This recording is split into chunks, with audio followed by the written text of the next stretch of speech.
శ్రీగురుభ్యో నమః. క్రీడార్థం సృజసి ప్రపంచమఖిలం క్రీడామృగాస్తే జనాః యత్కర్మాచరితం మయా చ భవతః ప్రీత్యై భవత్యేవ తత్ శంభో స్వస్య కుతూహలస్య కరణం మచ్చేష్టితం నిశ్చితం తస్మాన్ మామక రక్షణం పశుపతే కర్తవ్యమేవ త్వయా. ఓ పరమేశ్వర, ఓ పశుపతి, నీవు నీ వినోదం కొరకే ఈ సర్వ ప్రపంచాన్ని సృష్టిస్తున్నావు.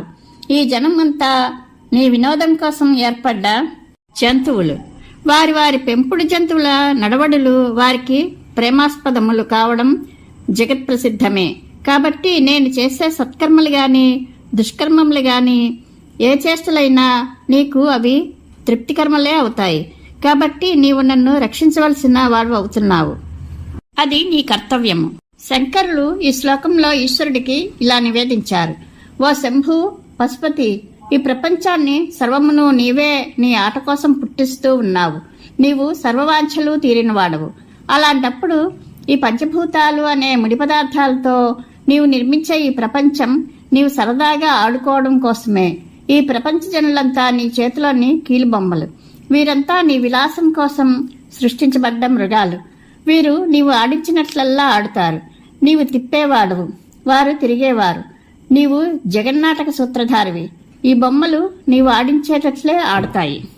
ఈ ప్రపంచానికి, దీనిలోని ప్రజలకు ఏమాత్రమూ స్వతంత్రత లేదు. భగవద్గీతలో పరమాత్మ సైతము ఇలాగే చెప్పాడు. ఈశ్వర సర్వభూతానాం హృదయసేర్జున తిష్టతి భ్రామయన్ సర్వభూతాన్ని యంత్రారూఢాని మాయయా. అర్జున, శరీర రూపయంత్రములను అధిరోహించిన సర్వప్రాణుల హృదయములయందు అంతర్యామిగా ఉన్న పరమేశ్వరుడు తన మాయ చేత వారి వారి కర్మలను అనుసరించి వారిని తిప్పుతున్నాడు. మనం కూడా కొన్ని పెంపుడు జంతువులను ఇళ్లల్లో పెంచుతాము. వాటి చేష్టలకు మనం ఆనందిస్తాము, అంతేకాని విసుక్కోము. మనం ఆ జంతువుల వంటి వాళ్ళం. కాబట్టి మనం తెలుసో తెలియకో చేసిన తప్పులను మనల్ని సృష్టించి పెంచుకుంటున్న దైవమే క్షమించాలి. అది దైవం బాధ్యత అని శంకరులు తర్కసహితంగా భగవంతుడికి నివేదించారు. తోలుబొమ్మలాటలో బొమ్మలన్నీ సూత్రధారుడి ఇష్టానుసారంగా తిరిగే వినోదాన్ని కల్పిస్తాయి. అదేవిధంగా జగన్నాటక సూత్రధారుడైన పరమాత్మ ఇచ్ఛానుసారంగా నడిపే మన జీవిత రూపమైన ఈ జగన్నాటకం పరమేశ్వరుడికి వినోదాన్నే కల్పిస్తుంది.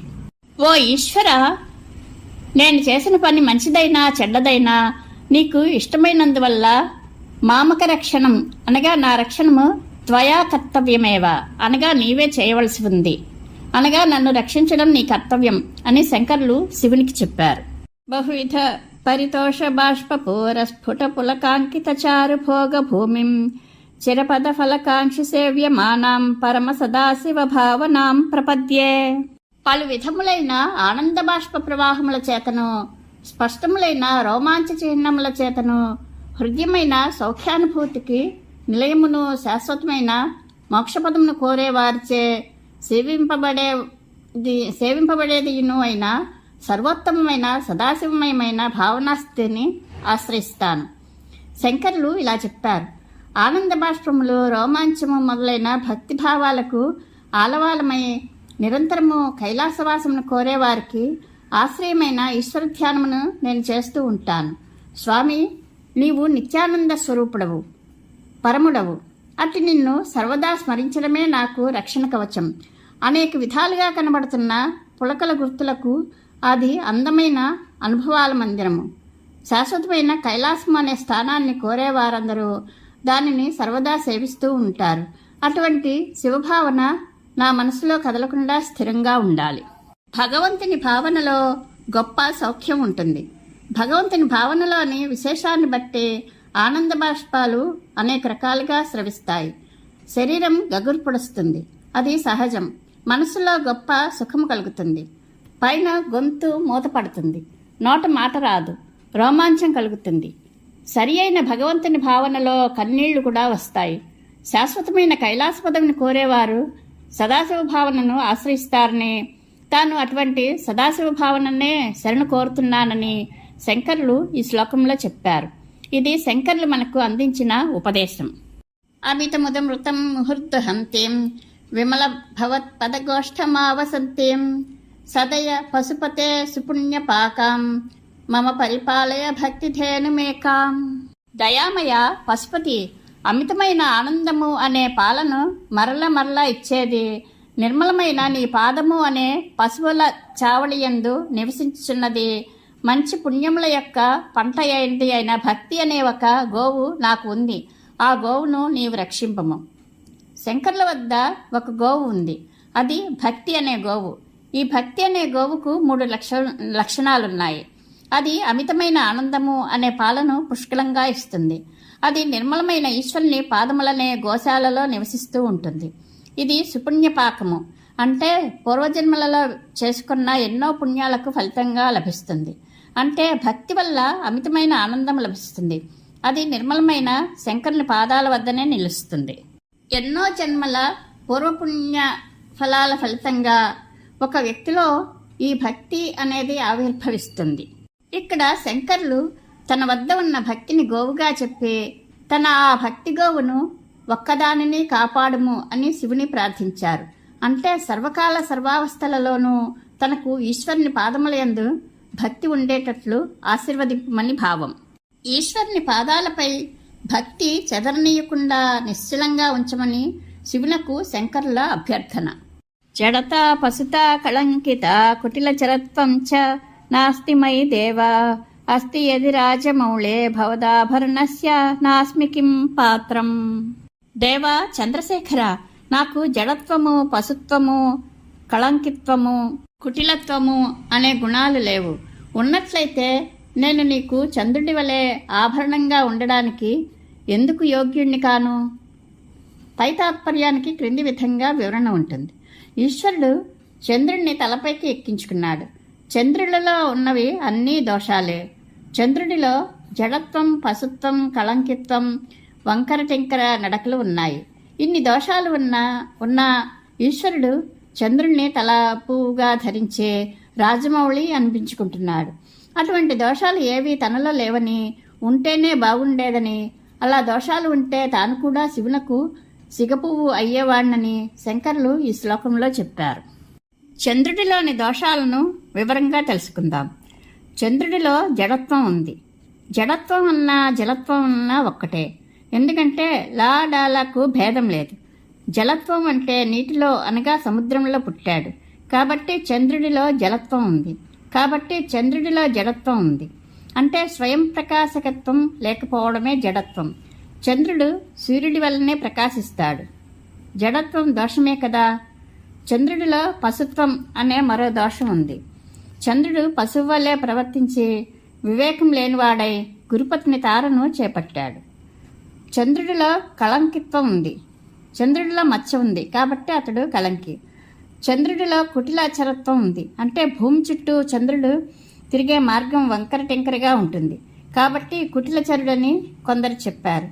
చంద్రశేఖర వంకరగా ఉంటుంది, చంద్రరేఖ వంకరగా ఉంటుంది కాబట్టి చంద్రుడు కుటిలచరుడని మరికొందరు చెప్పారు. కుటిలచరత్వం కూడా దోషమే కదా. ఇలాంటి దోషాలు చంద్రుడిలో ఉన్నా వాటిని పట్టించుకోకుండా శివుడు చంద్రుడిని తనకు శిరోభూషణంగా చేసుకున్నాడు. ఇటువంటి దోషాలు నాలో ఏమీ లేవు. మరి నన్ను గ్రహించకపోవడానికి కారణం ఏమిటి స్వామి అని శంకరులు శివుణ్ణి అడిగారు. పైన చెప్పిన అవలక్షణాలున్న చంద్రుణ్ణి శిరోభూషణంగా చేసుకుని రాజమౌళి అని ఈశ్వరుడు గొప్పగా పిలువబడుతున్నాడు. రాజమౌళి అంటే చంద్రుడు శిరస్సున గలవాడని అర్థం. ఇదంతా ఆలోచిస్తే పనికిరాని వాడిని సైతం గొప్పవాడిగా చేసే దయాగుణం శివుడిలో ఉందని తెలుస్తుంది. ఇన్ని దుర్లక్షణాలున్న చంద్రుడినే ఆభరణంగా శివుడు నెత్తికి ఎక్కించుకుంటే ఏ దుర్లక్షణము లేని తనను అభ్యర్థిస్తే ఆభరణంగా శివుడు తప్పకుండా చేసుకుంటాడని శంకరుల ధీమా. దుర్లక్షణాలున్న వాడినే పైకి తీసుకువచ్చే సామర్థ్యం శివుడికి ఉంది కాబట్టి సగటు మంచి లక్షణాలు గలవాడు ఆశ్రయిస్తే శివుడు తప్పక చేరదీసి అతనికి మోక్షం ప్రసాదిస్తాడని దీనిలో సూచన ఉంది. అరహసి రహసి స్వతంత్ర బుద్ధ్యా వరివసితుం సులభ ప్రసన్నమూర్తి అగణిత ఫలదాయక ప్రభుర్మే జగదధిగో హృది రాజశేఖరోస్తి. బహిరంగ స్థలమునందు, ఏకాంత స్థలమునందు స్వతంత్ర బుద్ధితో సేవించడానికి సులభుడు, అనుగ్రహంతో కూడిన శాంతమూర్తి, ఇంతింతనరాని ఫలములను ఇచ్చేవాడు, లోకంలో సర్వాధికుడు, విభుడు, చంద్రశేఖరుడు అయిన శివుడు నా హృదయంలో ఉన్నాడు. అందువల్ల నాకు ఏమీ భయం లేదు. ఈశ్వరుడు ప్రసన్నమూర్తి. భక్తుల్ని దయతో అనుగ్రహించడానికి ఆయనలో ప్రత్యణువు సిద్ధంగానే ఉంటుంది. ఆయన అగణిత ఫలదాయకుడు. అంటే లెక్క పెట్టలేనన్ని ఫలాలను కోరేవారికి అనుగ్రహించే కల్పవృక్షం అన్నమాట. ఈశ్వరుడు ప్రభువు. ప్రభువు అంటే చేద్దామనుకున్న పనిని చేయడానికి అవసరమైన స్వాతంత్రము, సామర్థ్యము ఉన్నవాడు. ఆయన జగదధిక అంటే ఈ జగత్తులను అన్నిటినీ మించిపోయి జ్ఞానరూపంలో ప్రకాశించేవాడు. ఈశ్వరుడు రాజశేఖరుడు అంటే చంద్రుడనే మహాకిరీటాన్ని తలపై నిలుపుకున్నవాడు. ఇలాంటి లక్షణాలు గల శివుడు శంకరుల హృదయంలో ఉన్నాడు. ఈశ్వరుడు భక్త సులభుడు. అంతఃకరణం అంటే ఇతరమైన బాహ్య ప్రపంచంలోనూ అంతఃకరణంలోనూ స్వతంత్ర బుద్ధితో సేవ చేసుకోవడానికి సులభుడు. ఈశ్వరుడు రాజశేఖరుడు అనగా మహాసార్వభౌముడు. మహాసార్వభౌముణ్ణి వశం చేసుకున్నవాడికి లోకంలో అన్నీ వశమైపోయిన విధంగా ఈశ్వరుణ్ణి హృదయంలో నిలుపుకున్న మాకు అతన్ని సేవ చేయడం సులభమైన మార్గం. ఈశ్వరుడు సర్వాంతర్యామి, జగన్నాథ సార్వభౌముడు. పై లక్షణాలు కల శివదర్శనం వల్ల మనకు ఎంతో సౌకర్యము, సౌలభ్యము కలుగుతుంది. ఈశ్వరుడు సర్వాంతర్యామి కాబట్టి అంతటా అందరిలోనూ ఉంటాడు. భక్తి నిండుగా ఉన్నవారికి శివుడు ఎప్పుడూ హృదయంలోనే ఉండి పిలిస్తే పలుకుతాడు. కాబట్టి శివుణ్ణి ఏకాంతంగా అంటే రహస్యంగా భజించవచ్చు. జనసమూహాల్లో ఉన్నా సేవింపవచ్చు. ఎక్కడో అరణ్యాల్లోకి వెళ్ళి కొండ గుహల్లో జప ధ్యానాదులు చేయవలసిన పని లేదు. అలా నియమనిష్టలతో తపస్సు చేస్తే మహర్షులకి ఇచ్చే ఫలితాన్నే కొద్ది కాలం పాటు ఒంటరిగా ఉండి సేవించినా, జనసమూహంలో ఉండి సేవించినా కూడా మనకు లభిస్తుంది. అందరినీ కన్నబిడ్డల్లా చూసుకుంటాననే సమదృష్టి గల శివుడు సర్వాంతర్యామి. కాబట్టి తన హృదయాంతర్గతుడైన శివుణ్ణే సేవించి తరిస్తానని శంకరులు చెప్పారు.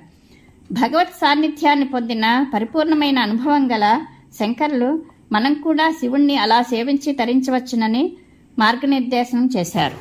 ఈశ్వరుడు జగదధిక అనగా చిస్వరూపుడు.